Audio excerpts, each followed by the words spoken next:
We're going to kick off just for the first few minutes with my co-chairs of the event, Joan Hoey and Alistair Ross from the Economist Intelligence Unit, just really to set the scene before we hear from the three presidents this morning.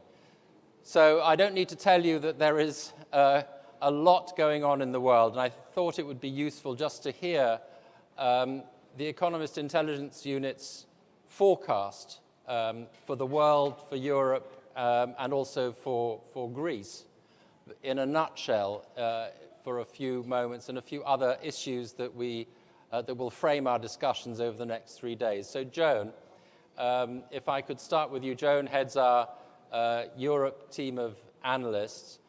The global economic forecast of the EIU, I've been watching it sort of come down, revisions down and down and down. Where does it stand now, and how far has it come down from where it was before, pre-war? Yes, thanks, Daniel, and good morning, everybody, excellencies, ladies and gentlemen. So yes, we have revised down our global growth forecast, our Europe growth forecast, actually not our Greece forecast, which I will come to in a moment.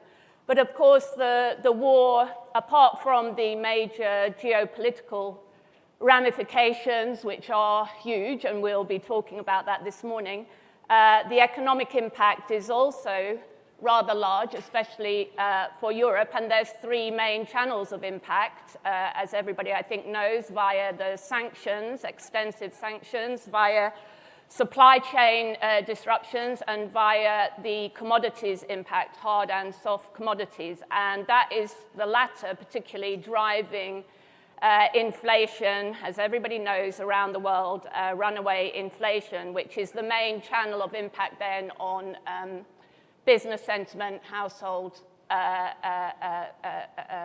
consumer confidence, household consumption, and so on. So the revision is of more than 1 percentage point in terms of global growth. So we are forecasting growth of 2.8% this year, compared with 3.9% before the war. And that means essentially about $1 trillion will be shaved off global growth. And what about Europe within that picture?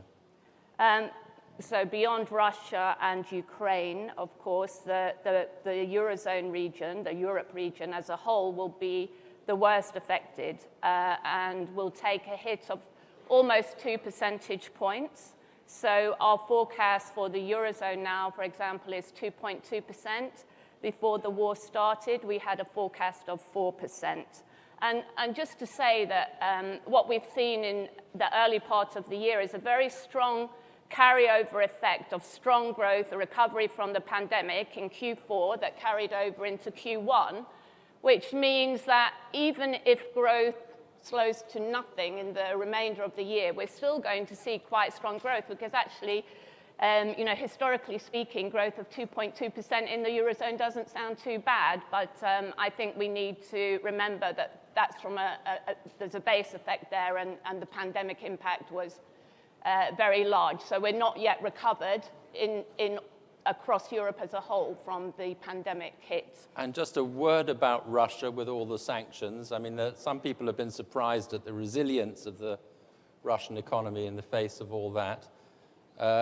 When do you think that the effects, or will the effects really kick in a big way in the second half of this year?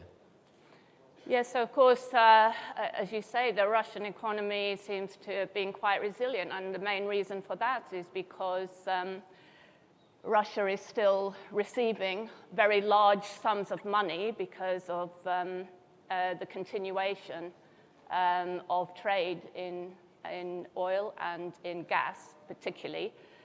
So the ruble has rebounded very strongly.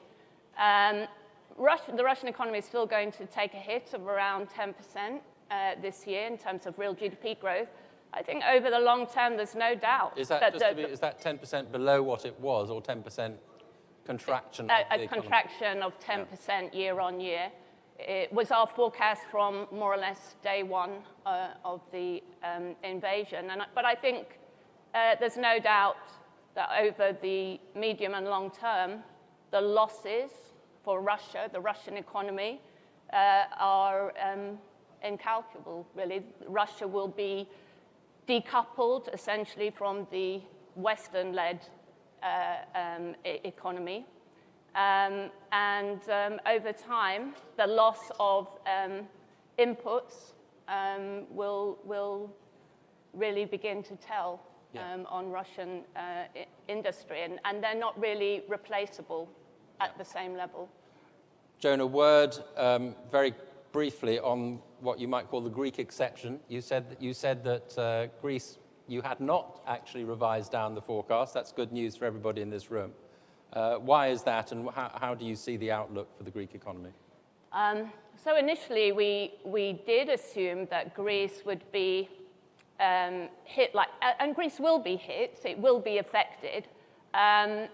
We're forecasting growth of 4% in Greece this year. That's following growth of around 8% last year, so very strong recovery in Greece last year. Initially, we thought about shaving it down, but we've kept it at 4%. Now, again, the Greek economy will be hit, consumers will be hit, household consumption will be hit because of inflation, high food and energy prices. We have inflation running at around 12% in Greece at the moment.